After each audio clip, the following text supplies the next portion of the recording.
Tapi saya kan bisa jadi presiden tanpa ijazah UGM. Saya kan lulusan SMA. Tapi justru di situ problemnya. Kenapa nih kalau pakai ijazah SMA? Kan mau gaya-gayaan. Itu soalnya. Jadi Jokowi dituntut bukan karena ijazahnya palsu, tapi karena dia berbohong punya ijazah asli.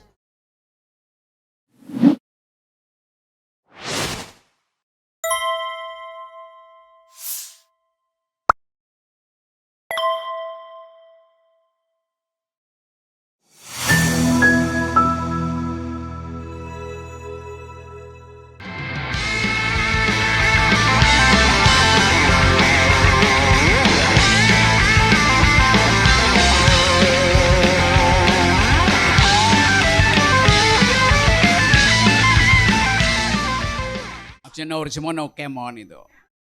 Karena dia bilang tadi saya akan berpikir ulang. Saya tidak akan berpikir ulang.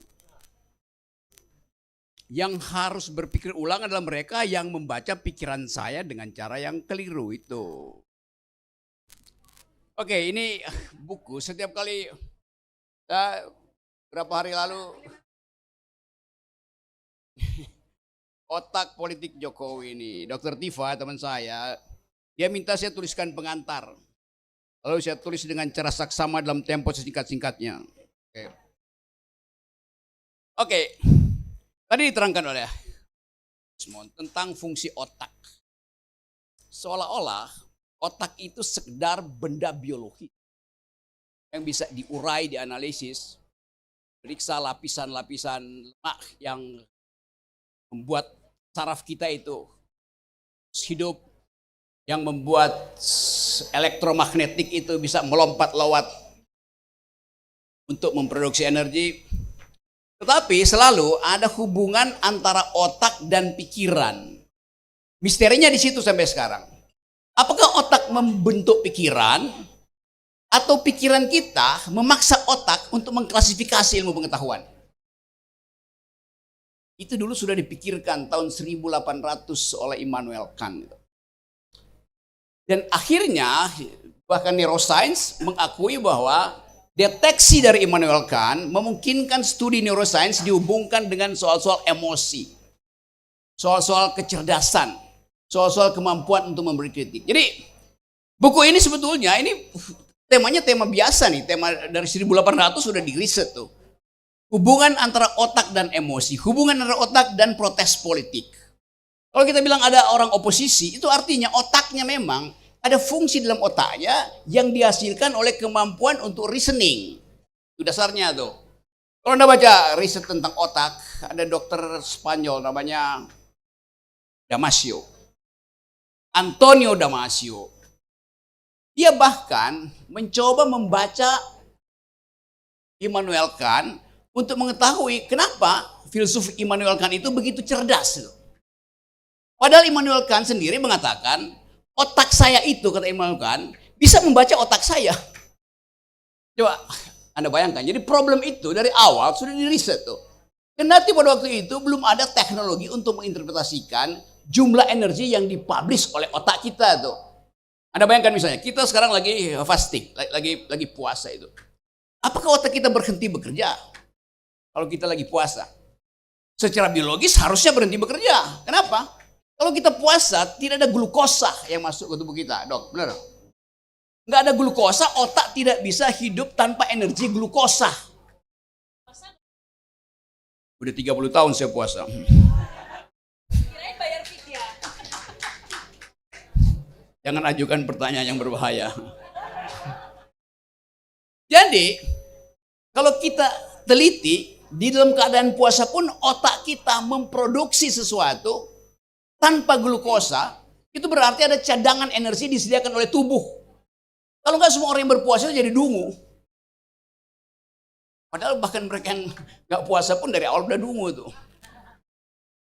Karena namanya puasa Solo. Solo itu bukan nama kota. Nama ganti self. Solo sendiri itu. Gue mesti cari akal supaya nggak kena deli. Oke, kata self tadi ya, saya akan itu keingat lagi nih. Kata self, kedirian kita dihasilkan oleh kemampuan otak untuk membedakan saya dengan Anda. Sekarang pertanyaannya, jenis kimia apa yang ada di otak sehingga mampu untuk membedakan saya dengan Anda? Anda dengan Gibran, Gibran dengan bapaknya, bapaknya dengan Jokowi. Kan itu kemampuan berpikir. Udah subversi belum? Jadi kalau kasus yang ditulis oleh Dr. Tifa ini dibawa ke meja sidang di depan hakim, bahkan tidak akan selesai di meja sidang. Karena riset itu selalu sifatnya ongoing, in the making. Nggak akan berhenti. Jadi percuma membawa kasus ini ke meja sidang. Bawa kasus ini ke meja sidang akademis. Itu yang dari awal saya inginkan. Kalau saya diminta jadi saksi ahli, saya bersedia jadi saksi ahli. Saya bayangkan, kalau saya jadi saksi ahli, yang akan nanya saya itu jaksa. Jaksa itu belajar hukum. Dia nggak belajar filsafat. Dia nggak belajar neuroscience. Dia nggak belajar artificial intelligence. Saya belajar. Karena saya sekolah pertama elektro. Jadi saya ngerti soal-soal fisika itu. Sekolah kedua saya economics. Saya ngerti tentang efisiensi otak. Otak itu bekerja seperti seorang homo economicus. Mencari hal yang menguntungkan dan menghilangkan hal yang membuat otak nggak bekerja tuh. Itu prinsip ekonomi. Otak bekerja secara ekonomis. Jadi gobloknya, bukan gobloknya nih. Tololnya kasus tololnya. Dungunya kasus ini dibawa dipancing-pancing Dr. Tifa, Rismond, Roy yang otaknya berfungsi maksimal. Dari segi itu udah terlihat ketidakseimbangan. Otak termul itu adanya di dengkul. Jadi kalau ada kesalahan berpikir, termul akan dibedah oleh dokter ahli tulang. Ortopedi. Jadi teman-teman semua, kita ingin pastikan, kita mulai dengan tradisi bahwa semua dalil akademis dibantah secara akademis. Perbantahan akademis itu perbantahan akademis isinya dalil-dalil, bukan pasal KUHP. Palsu, nggak ada soal. Tapi saya kan bisa jadi presiden tanpa ijazah UGM. Saya kan lulusan SMA. Tapi justru di situ problemnya. Kenapa nih kalau pakai ijazah SMA? Kan mau gaya-gayaan. Itu soalnya. Jadi Jokowi dituntut bukan karena ijazahnya palsu, tapi karena dia berbohong punya ijazah asli. Anda tahu skandalnya Bill Clinton? Dia di-impeach atas peristiwa Monica Lewinsky. Karena ternyata terbukti dalam persidangan ada kohabitasi antara Bill Clinton dengan staf khususnya, seorang perempuan tuh. Terjadi hubungan seksual. Maka Clinton dihukum karena terjadi hubungan seksual. Benar nggak? Salah. Dia dihukum karena berbohong. Dia bilang nggak ada, ternyata ada tuh. Jadi soal moral tuh nggak ada urusan dengan kita. Tetapi berbohong itu adalah masalah hukum. Anggap ya. Anda mau selingkuh, Anda mau bikin amoral, urusan pribadi Anda. Tapi kalau Anda sebagai pejabat publik ditanya dan Anda berbohong, Anda dihukum karena berbohong sebagai pejabat publik, bukan karena ijazahmu palsu. Dapat ya poinnya ya? Oke. Jadi sekarang kita biasakan untuk detailnya. Di mana masalahnya? Karena dia pejabat publik berbohong pada publik. Kalau dia orang biasa berbohong, ya cuma dihukum di akhirat. Tapi karena ini beliau ada pejabat publik, maka adalah kehendak publik untuk menghukum dia demi kemasukakalan seorang pejabat. Jadi sekali lagi clear, kalau nggak ada delik di situ, delik menghina pejabat, delik nggak ada. Yang satu-satunya ada di situ adalah delik kecerdasan dari Tifa, Rismond, dan Roy. Nah, sekarang masalahnya kalau orang cerdas, memang itu pidana. Justru yang harus dipidana yang dungu itu. Dipidana oleh siapa? Dipidana oleh Allah Subhanahu wa taala di akhirat. Kenapa? Manusia diperintahkan untuk berpikir. Apalagi pejabat publik harus hidup dalam kejujuran, amar ma'ruf nahi mungkar. Tugasnya siapa tuh? Rakyat harus amar ma'ruf nahi mungkar? Enggak.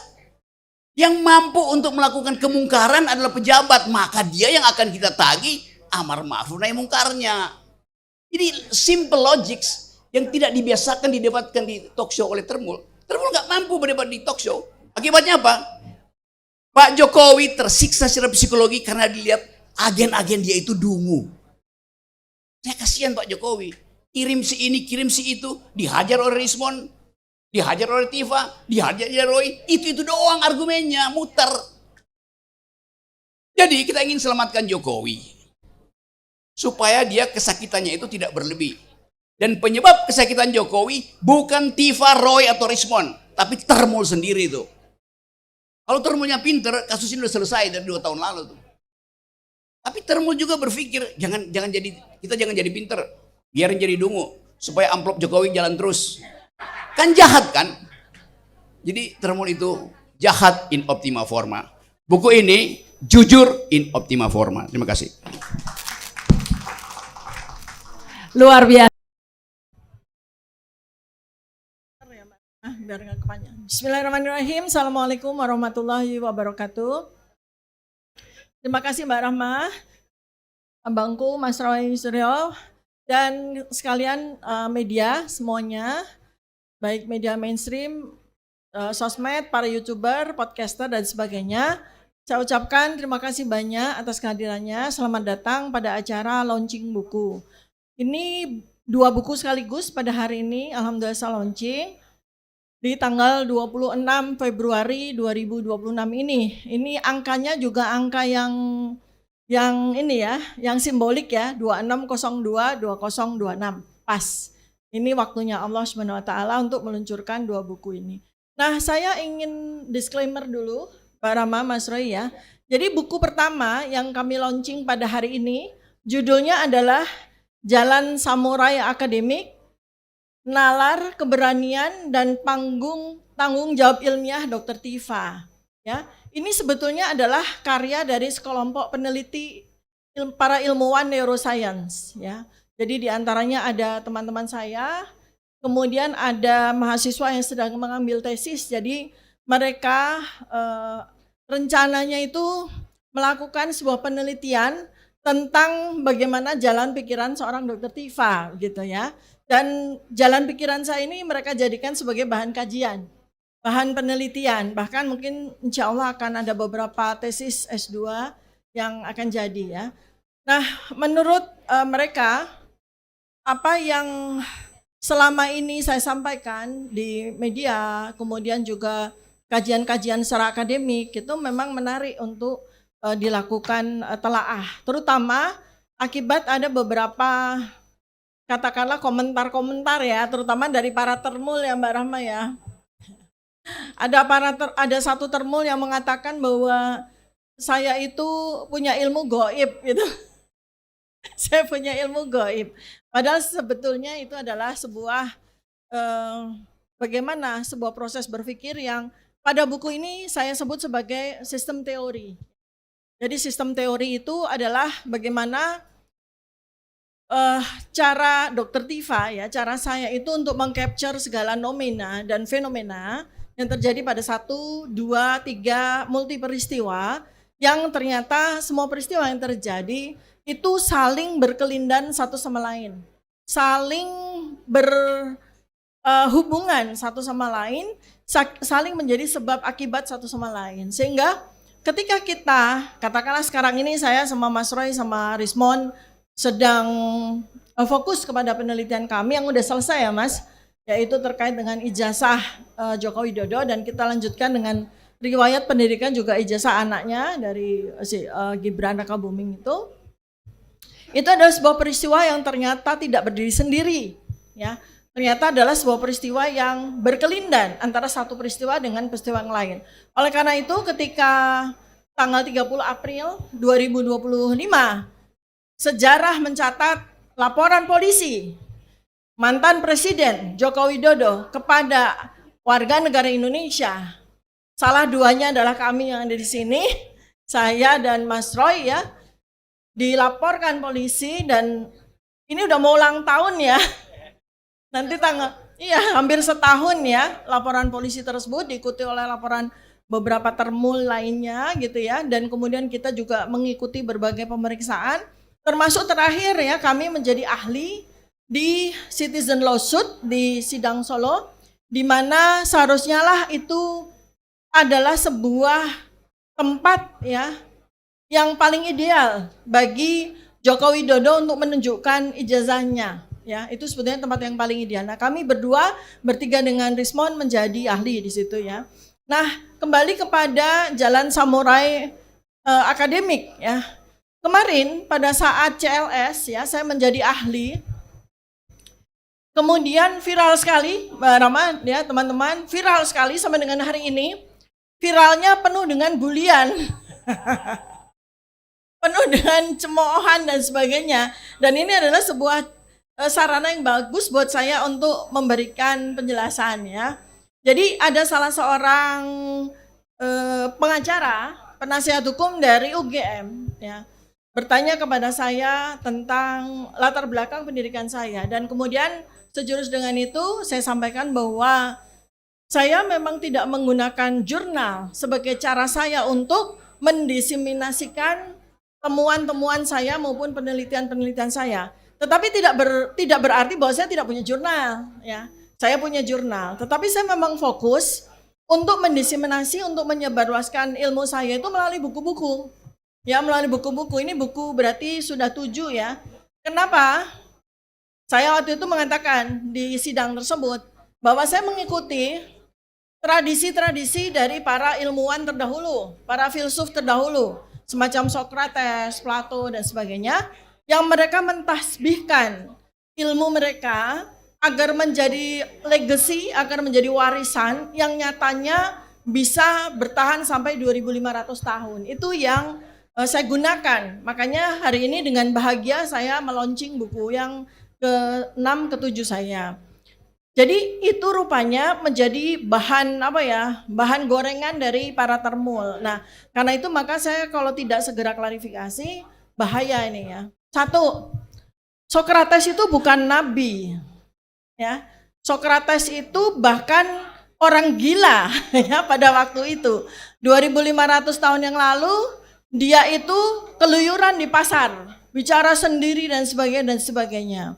Tetapi di balik kegilaannya ternyata memuat kebijakan-kebijakan, ilmu dan sebagainya. Yang makin lama itu makin membuat gerah penguasa waktu itu.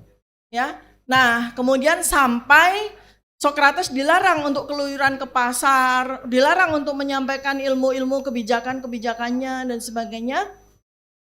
Karena tidak mau ya, karena dia terus meyakini bahwa ajaran-ajarannya itu bermanfaat bagi masyarakat, maka dia terus menjalankan kebiasaannya untuk berkeliling ke pasar-pasar, bercerita kemanapun dan sebagainya. Sampai kemudian dihukum.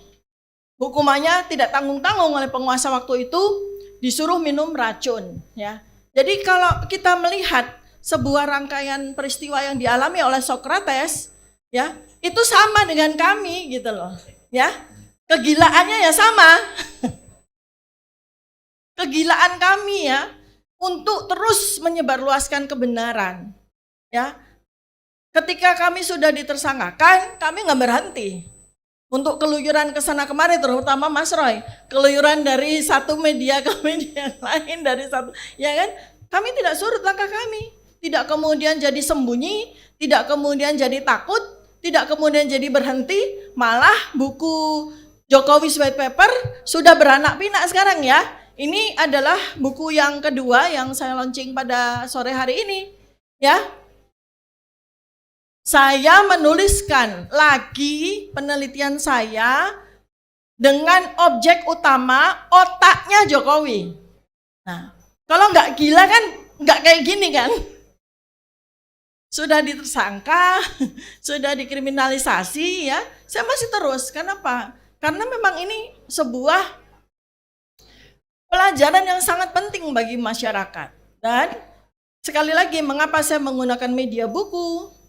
Karena beda dengan jurnal ya. Jurnal itu membutuhkan waktu lama untuk sampai kemudian temuan penelitian atau temuan ilmiahnya itu bisa dibaca oleh orang. Dan kita tahu siapa yang membaca jurnal, ya cuma kalangan terbatas, ya. Tetapi jika buku, ya, buku ini yang membaca semua orang. Sehingga apa yang menjadi pelajaran maupun ilmu yang berada di buku ini dengan cepat bisa tersebar. Saya membuat sebuah survei algoritmik ya tentang bagaimana persebaran dari buku yang selama ini sudah saya tulis. Dan salah satu dan akan salah duanya itu bersama dengan Mas Roy Suryo dan Rismon ya. Pertama yang sudah kita luncurkan yaitu buku Jokowi's White Paper ya. Asumsinya bahwa satu buku itu akan dibaca minimal 1.000 orang ya. Berarti kalau 1.000 buku sudah 1 juta orang ya kan. Kalau 10.000 buku sudah berapa? 10 juta orang itu buku ya. Kenapa? Karena setiap orang yang membaca buku akan menjadikan orang yang mendengarkan sebagai muridnya. Dan nanti siapa yang mendengarkan itu akan menceritakan lagi kepada orang lain. Dan mungkin itu salah satu yang bikin mereka ketakutan ya Mas. Sehingga ketika peluncuran buku Jokowi's White Paper kita sudah jalankan 28 Agustus 2025 di tempat ini juga kita sudah sampaikan waktu itu kami akan bergerak kepada buku kedua kami bertiga yaitu Gibran's Black Paper ya. Ini sudah ongoing. Nah kemudian ternyata peningkatan status kami ya, jadi terlapor, jadi tersangka. Jadi kan buku ini sangat menakutkan ya, buku sangat menakutkan, lebih daripada jurnal. Kenapa jurnal saya bilang tidak menakutkan? Yang baca terbatas, hanya peneliti-peneliti yang ingin tahu tentang topik padat. Tapi kalau buku ya, saya mengharapkan bahwa inilah saatnya kita untuk mencerdaskan kehidupan bangsa melalui buku ini. Dan alhamdulillah, ternyata ya Mas Roy ya, kita sudah riset juga ya, sejalan dengan kami meluncurkan buku Jokowi's White Paper, maka diikuti oleh banyak penulis-penulis yang lain loh, yang selama ini dikatakan bahwa buku itu yang baca minim atau yang baca cuma sedikit, orang Indonesia itu tidak suka membaca buku, salah besar. Dari sejak dulu saya mengatakan itu salah besar. Persoalannya cuma nggak banyak buku berkualitas. Nah makanya saya insya Allah bersama dengan sahabat-sahabat semuanya terus bertekad untuk membuat buku-buku yang berkualitas ya. Nah kemudian mengapa para ilmuwan neuroscience ini ya, ini saya verifikasi ya, confirm gitu ya. Jadi boleh dibilang ini adalah karya bersama untuk Jalan Samurai Akademik ya. Kenapa samurai? Ya karena saya mau sampaikan bahwa peneliti, ilmuwan, akademisi seperti kami ini seperti samurai, jalan sunyi, penuh dengan risiko, ya, penuh dengan, kalau samurai yang berisiko adalah kematian selalu membayangi, gitu ya. Nah kalau kami ternyata penjara membayangi, kan gitu ya. Jadi makanya mengapa para peneliti mengatakan saya ini seperti melakukan jalan samurai, ya, melakukan jalan samurai, ya. Nah samurai itu adalah prajurit yang memiliki tuan, ya, bedanya sama ronin. Kalau ronin itu prajurit tidak punya tuan, jadi dia tergantung siapa yang bayar gitu ya. Nah kalau samurai itu punya tuan. Nah tuan kami bukan orang, tuan kami adalah ilmu pengetahuan, kebenaran yang datangnya dari Allah Subhanahu wa taala, ya. Karena jalan samurai kami adalah ilmu pengetahuan, maka ilmu pengetahuan mengizinkan kesalahan. Tetapi yang berhak untuk melakukan koreksi atau penambahan dari kemungkinan ada kesalahan pada penelitian kami, ya para peneliti yang sama, ilmuwan yang sama, atau guru-guru kami. Bukan termual, bukan orang-orang yang sama sekali tidak memiliki ilmu pengetahuan.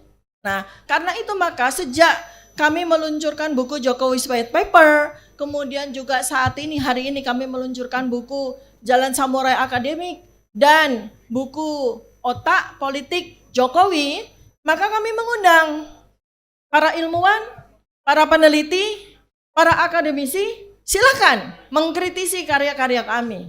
Silakan membedah karya-karya kami. Silakan untuk mengupas habis-habisan karya-karya kami melalui sebuah institusi yang namanya lembaga penelitian, simposium, seminar. Maka dengan senang hati bersama dengan acara konferensi ini kami sampaikan juga, kami mengundang para akademisi, kami mengundang universitas-universitas, ya institusi-institusi formal ilmiah untuk bersama dengan kami. Kita diskusi, kita berdebat secara formal ilmiah. Bukan melalui kemudian malah dijadikan seperti Socrates 2500 tahun yang lalu. Bukannya kita gembira, kita mundur 2500 tahun yang lalu. Jadi apa yang dilakukan oleh penguasa pada waktu Socrates hidup kok terjadi sama seperti hari ini. Ini adalah sebuah hal yang sangat ironis ya, seperti itu. Nah, kemudian saya beranjak kepada buku yang kedua ya.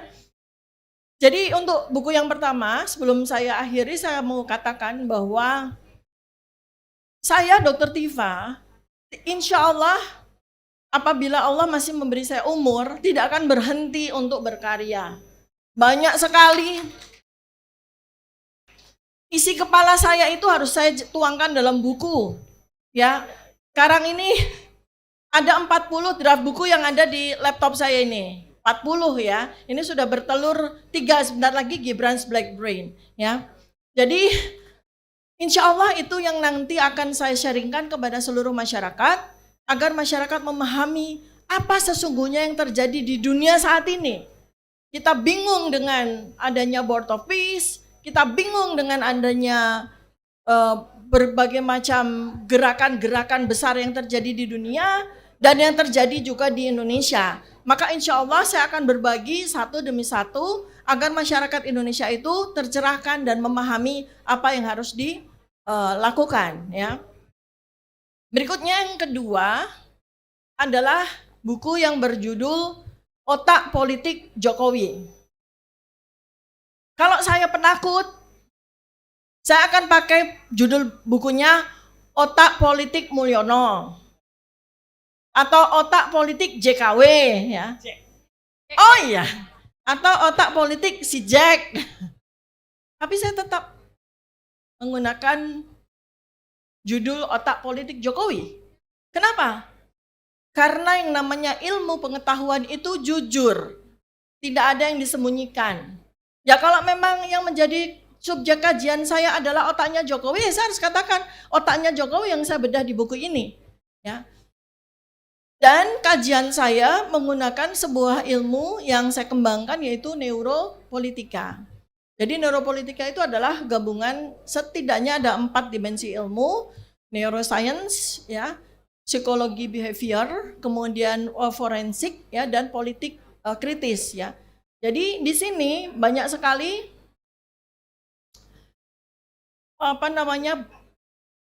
otaknya Jokowi, ya.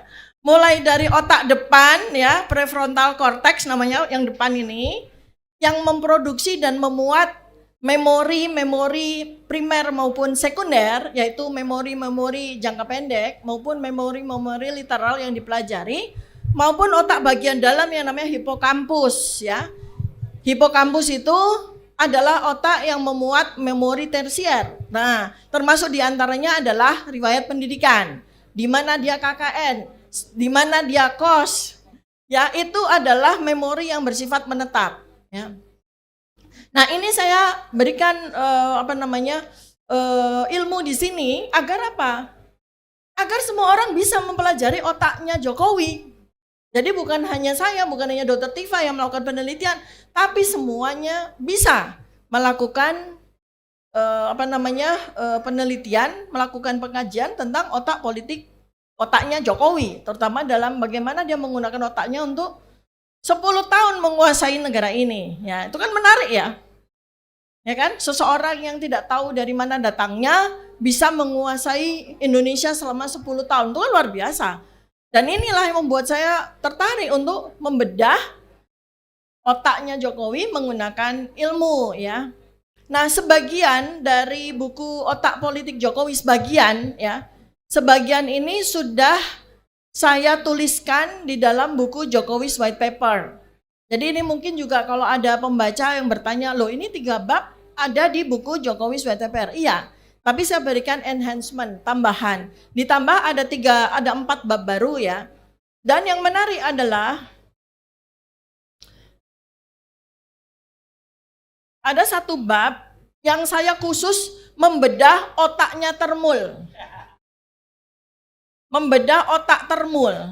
Karena saya mungkin sama dengan masyarakat Indonesia ya. Kita sudah mati-matian ya, artinya sudah dengan segenap kepengetahuan kita memberikan informasi, kok ya masih percaya gitu loh. Itu kan bingung kita kan. Nah kalau otak Termul itu tidak dibedah ya kita nggak ngerti. Ternyata memang betul bahwa ketika kita membedah otaknya Termul, baru kita mendapatkan pemahaman ya mengapa otak Termul seperti itu cara kerjanya dan mengapa mereka sudah diberikan informasi sampai kemarin ya. Saya dengan ilmu matematika Bayesian ya sudah membuktikan bahwa orang yang ada di foto di ijazah itu berbeda 92,37% dengan orang yang jadi presiden. Itu yang masih dibantah juga gitu ya. Jadi ini nanti ya pada sesi yang kedua setelah saya akan paparkan secara lebih lanjut saya akan sampaikan gimana sih otak Termul itu bekerja. Kok bisa gitu loh. Mereka itu loyalnya udah luar biasa gitu ya. Itu ternyata ada kerusakan pada otak Termul itu ya. Nah kemudian pada bab pungkasan itu saya juga mengatakan ya neuropolitika dan masa depan analisis kepemimpinan politik. Jadi gini, Indonesia ini harus diselamatkan secara politik ya menggunakan ilmu otak karena masyarakat Indonesia sudah dirusak otaknya 10 tahun. Karena itu cara untuk memperbaiki ya dengan cara perbaikan otak. Pertama kali yang harus dilakukan adalah perbaikan otak politik ya, supaya tidak terjadi lagi nanti kejadian-kejadian seperti ini di masa depan ya. Jadi demikian mudah-mudahan menjadi ingin membaca buku saya baik buku Jalan Samurai Akademik ya maupun Otak Politik Jokowi. Nah itu Bang Rismon udah datang. Bang sini Bang. Ya baik mungkin Mas Roy bisa menambahkan. Oke. Silakan. Baik. Bismillahirrahmanirrahim. Assalamualaikum warahmatullahi wabarakatuh. Ya sembari saya mengundang sahabat kami ya Bang Rismon Sianipar untuk ke depan. Selamat datang juga untuk beberapa tokoh Prof. Henry Subiakto yang barusan datang ya. Pejuang kita yang harus kita bela juga Pak Rudi Kamri ada juga di depan ya, ini juga lagi berjuang. Pak yang tadi sudah pada aja. Kemudian ada Komisaris Jenderal Polisi Pak Ugrosino, Pak Narko tadi juga sudah rawuh. Terima kasih atas kehadiran semua ini. Pejuang-pejuang kita semuanya. Pakar intelijen juga ada. Ya, oh Pak Bianto juga rawuh, purnawirawan kita, Pak Slamet Subianto, ya. Ya, respon silakan ke depan, ya. Mungkin Mas Dul bisa dibantuin kursi ke depan. Sama saya tidak lupa untuk menyampaikan kepada teman-teman semua bahwa kami adalah satu, kita adalah satu. Selamat datang dan terima kasih untuk Bu Kurnia Tri Royani, pejuang wanita kita, ya. Kemudian Mas Rustam Effendi ya, yang juga membersamai. Pak Rizal mungkin masih di Bandung. Ibu-ibu dari tim yang selalu ikut berjuang bersama kami, semuanya juga ada. Dan bapak-bapak lain dengan segala hormat, mungkin belum bisa saya sebutin satu-satu, nanti mungkin Mas Refli bisa nyebutin satu-satu siapa yang ada ya. Gitu. Terima kasih juga. Bapak Ibu, alhamdulillah pada hari Kamis ini ya 26 Februari 1972 2026. Saya jadi ingat tahun lahirnya Dr. Tifa soalnya ya. Kita ada satu rahasia yang tadi belum disampaikan oleh Dr. Tifa, tapi sebenarnya ini bukan rahasia karena disampaikan kemarin pada saat pembukaan sidang CLS di Solo. Yaitu ketika Dr. Tifa ditanya, tanggal lahir kapan? Tanggal lahirnya Dr. Tifa, ulang tahunnya adalah tepat pada saat sidang CLS kemarin di Solo. Ya, jadi 2 hari yang lalu, tanggal 24 Februari. Ya, tahunnya tadi keperucut saya udah bilang 72 ya. Jadi selamat ulang tahun sahabat saya, adik saya, Dr. Tifa yang luar biasa, samurai kita yang hari ini sekaligus mengajak teman-teman semua untuk mensyukuri nikmat Allah Subhanahu wa ta'ala bahwa kita nanti juga akan berbuka puasa bersama-sama di tempat yang sangat bagus ini di Laraseta. Amin. Nah, 2 buku yang ada di hadapan kita. Yang pertama adalah Otak Politik Jokowi, ada juga kata pengantar dari Rocky Gerung dalam buku itu ya. Itu tebalnya adalah 312 halaman. Kemudian buku kedua Jalan Samurai Akademik 296 halaman. Ini memang merupakan karya dari Dr. Tifa ke-6 dan ke-7 yang tadi sudah sampaikan. Ya. Dan ini memang merupakan karya yang tidak terpisahkan dari kami bertiga juga. Ketika kami berniat meluncurkan buku bersama-sama setelah Jokowi White Paper, yaitu adalah Gibran Black Paper. Tapi kemudian gak apa-apa, kita kemudian menerbitkan trilogi. Jadi kalau trilogi itu 3 yang kemudian secara terpisah tapi menyatu. Pertama adalah, mohon tunjukkan Dr. Rismon. Dr. Rismon. Nah ini buku yang ditulis Dr. Rismon, Gibran Endgame. Silahkan dibeli juga. Ya. Ini cetakan kedua, luar biasa. Tepuk tangan untuk Rismon. Ya. Ini sudah cetakan kedua. Dan jelek-jelek gini, saya brand ambasadornya. Ya. Ya itu ya Gibran Endgame. Nanti setelah Dr. Tifa menuliskan Gibran Black Brain, ya, insya Allah saya juga akan terbit buku namanya Gibran Black Chapter. Jadi bagian dari Black Paper. Nah itu ya. Sedikit ya, jadi itu trilogi. Sedikit sebelum saya kembalikan ke Mbak Rahma dan juga nanti Mas Rismon yang akan menyampaikan. Tadi Dr. Tifa menuliskan perjuangan Sokrates. Siapa itu Sokrates? Sokrates adalah seorang filsuf. Memang dia hidup tadinya mengembara. Sehingga seperti dikatakan orang yang kurang sehat lah gitu ya. Tahun 470 sampai 399 sebelum Masehi. Ya. Ini dikenal sebagai seorang filsuf atau dengan ilmu-ilmu filsafat barat. Nah, perjuangannya Sokrates ini adalah ayahnya namanya Sophonikus, ibunya namanya Pherenetid, ya. Ini berjuang melawan orang atau kekuasaan yang tokohnya namanya lucu. Tokohnya namanya Meletus, ya. Iya, memang namanya Meletus dan dia harus minum racun yang tadi sudah disebut oleh Dr. Tifa. Racunnya itu racun cemara tapi disebut hemlock. Racun hemlock. Jadi kalau ada pementasan hemlock, Sokrates, nah itulah dia adegan dia minum racun ketika dia mempertahankan keilmuannya. Itulah yang dihadapi oleh Dr. Tifa dan kami ada di sampingnya. Saya nggak bilang saya di belakangnya. Kami di sampingnya. Kami berdiri bersama dengan Bu Kurnia, dengan Mas Rustam dan Pak Rizal Fadilah. Ya. Maaf ada saya sebut 6 karena yang 2 sudah jadi tuyul. Ya.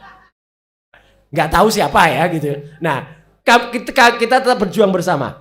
Terus nanti, izin ya Dr. Tifa, nanti ada press release yang nanti disebarkan untuk supaya teman-teman bisa mengulas apa maksud Dr. Tifa melaunching buku ke-6 dan ke-7 ini. Teman-teman bisa baca nanti. Ada Spirit Ulil Albab yang dituliskan oleh Dr. Tifa di situ. Ada juga Rausan Fikir dan Rausan Domir ya. Jadi itu teori yang disebutkan oleh Dr. Tifa. Terus teori sistem dan juga instrumen literasi publik. Jadi biar teman-teman tahu kenapa menuliskan buku ini. Nah, jadi artinya apa? Perjuangan kita masih panjang untuk kemudian menerus ini. Meskipun secara teknis penelitian kita tentang ijazah Jokowi ini sudah selesai. Tetapi secara keilmuan selalu ada temuan-temuan baru. Misalnya temuan dari Mbak Dr. Bonatua tentang 5 salinan ijazah. Di samping itu juga temuan dari Dr. Leoni Lydia, Pak Lukas Luarso, Mas Syam, tentu di bawah bimbingan Pak senior kita, Pak Andi. Wah itu luar biasa ini. Ini senior yang kayaknya tidak ada presiden yang tidak dilawan oleh Pak Andi, ya gitu. Jadi Pak Andi ini tokoh yang selalu menyemangati kami, dan artinya apa? Perjuangan kita masih panjang, dan saya ingin sampaikan ke teman-teman semua. Nah, ini kaos hari ini adalah, nah ini ya, kontroversi ijazah ya tidak ada pernah tenang. Jadi memang ini jalan terus, jangan biarkan kami, Roy, Tifa, Resmond itu berhenti, didukung oleh Bu Kurnia dan juga Pak Resri dan Pak Rostam dan teman-teman semuanya. Kita tetap terus bergerak untuk membongkar yang namanya kezaliman dan juga kebiadaban. Terima kasih. Wassalamualaikum warahmatullahi wabarakatuh. Lanjut. Ya. Baik, terima kasih Mas Roy. Jadi sekarang saya mau sampaikan ya. Jadi Hai. Selamat datang Kang Mas Rocky Group.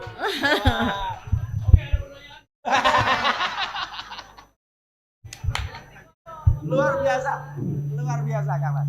Siap. Udah duduk. Nah, antar dia. Izin ya. Jadi tadi terima kasih banyak Abang Dir. Ya. Jadi memang saya mau sampaikan bahwa tradisi buku ini selain tradisi sudah ribuan tahun ya, seperti Socrates, Plato dan kawan-kawan yang saya ikuti ya.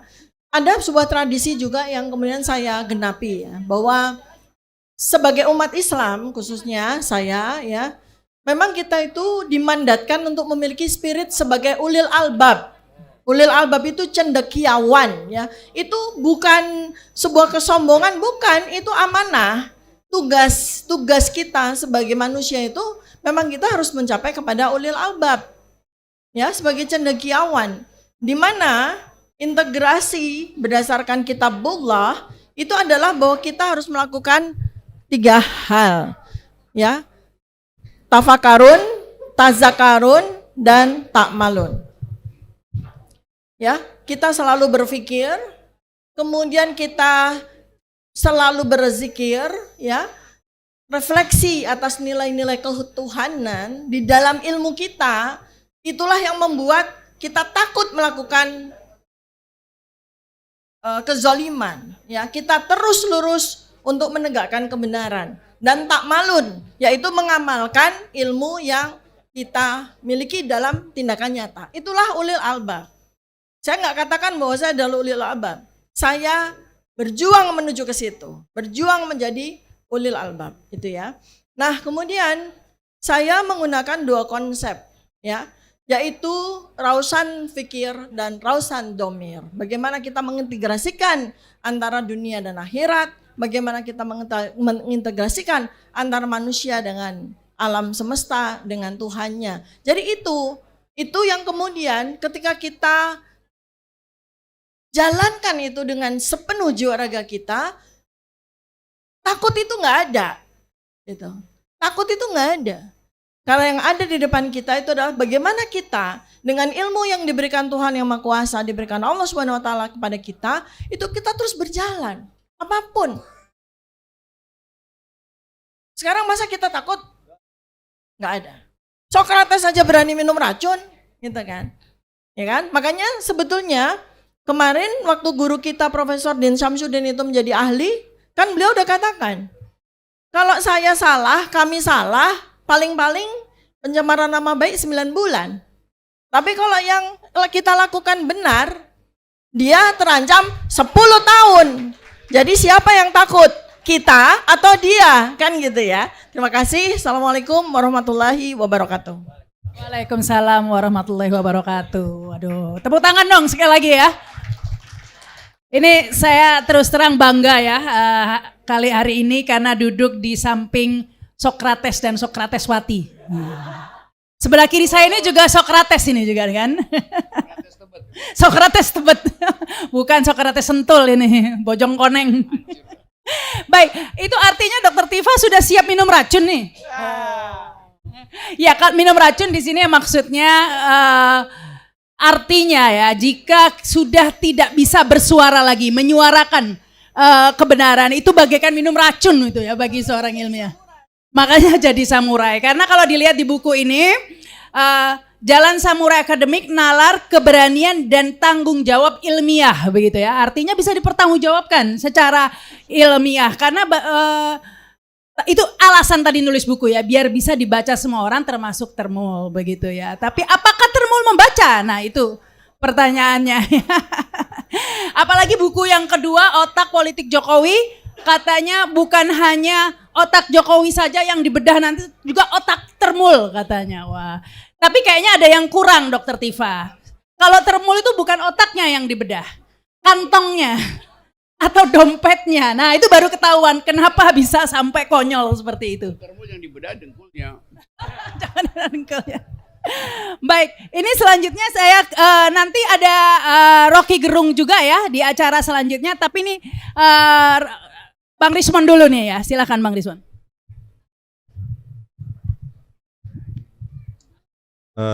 Selamat sore menjelang buka puasa. Terima kasih kepada Bapak, Ibu yang sebenarnya saya tidak layak ada di sini sebenarnya. Ada Pak Ugro dan lainnya. Ya, seharusnya yang lebih layak di sini. Ya, tetapi karena diminta. Halo. Cek.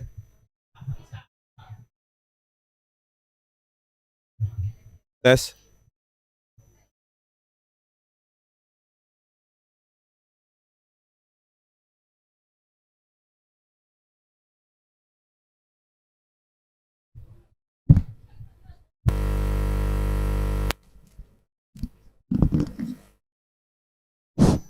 Ya. Tes.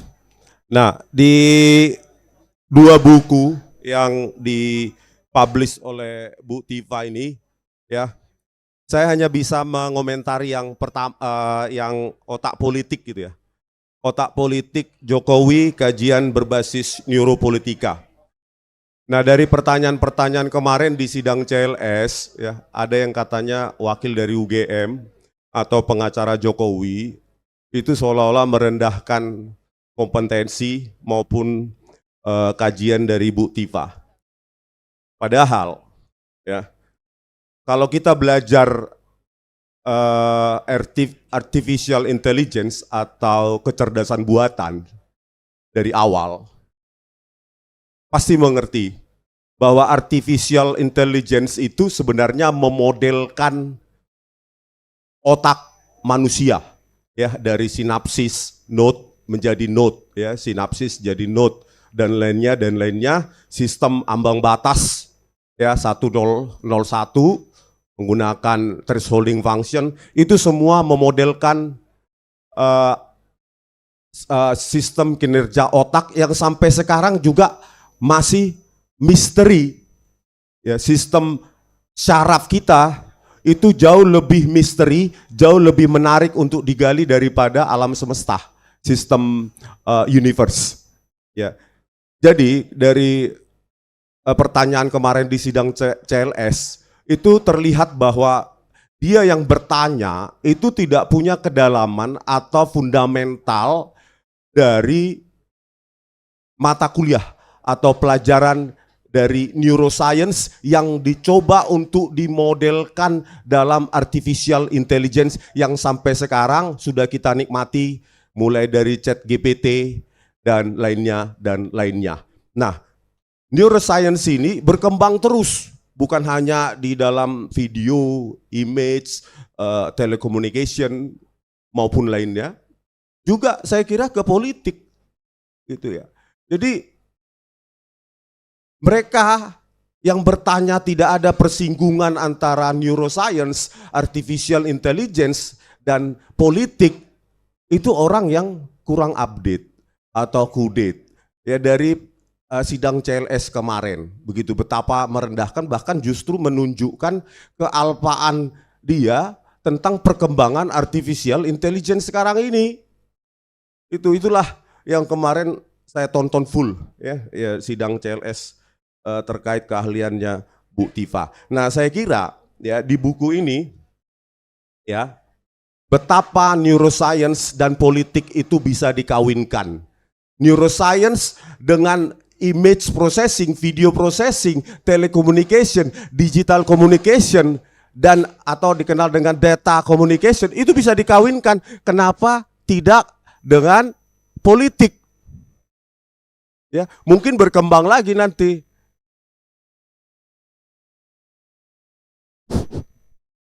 Tes. Apa lagi?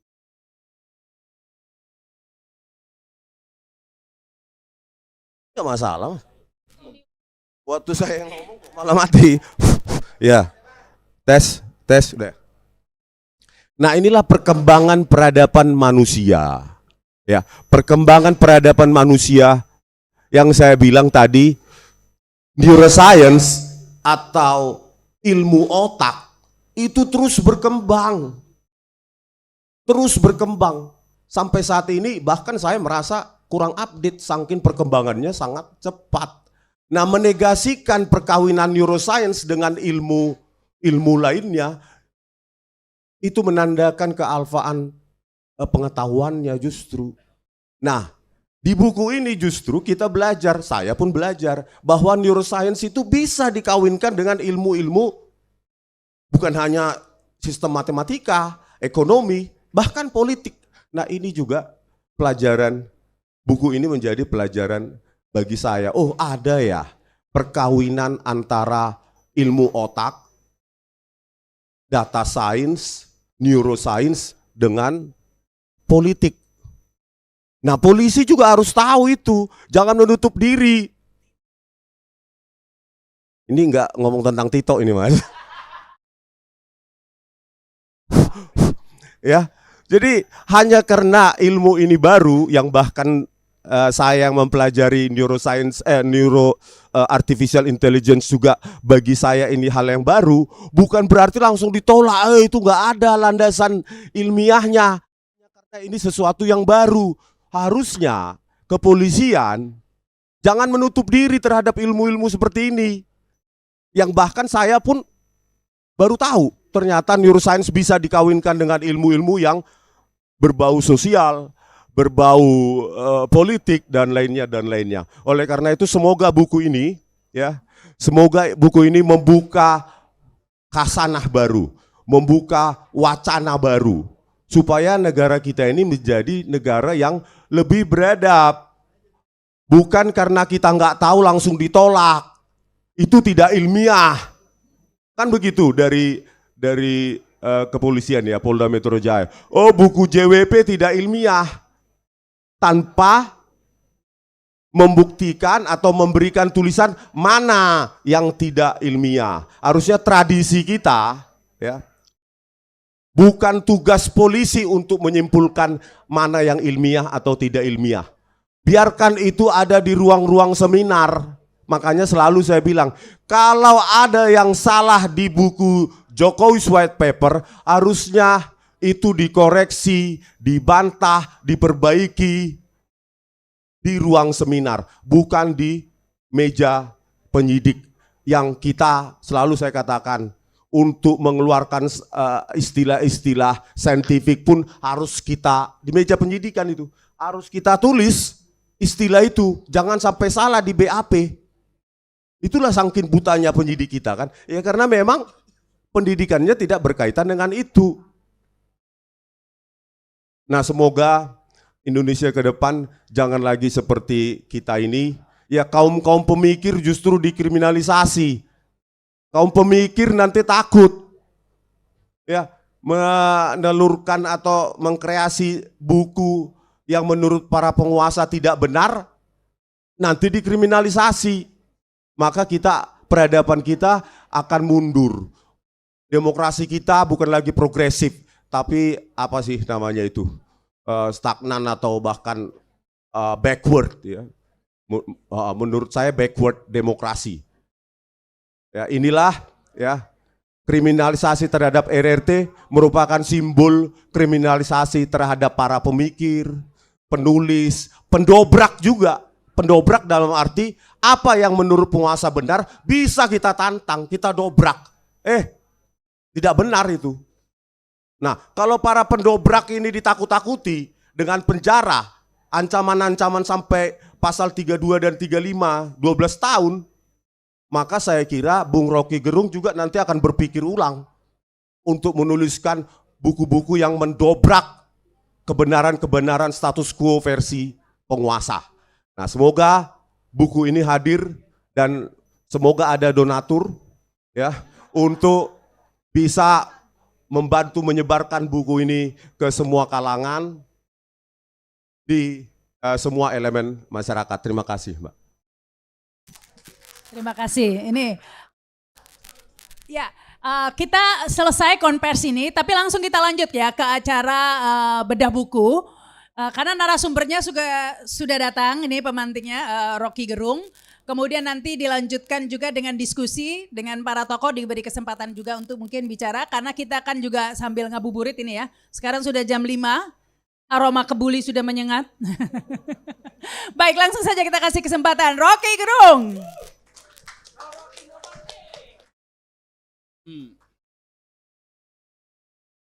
No respon, no omon-omon.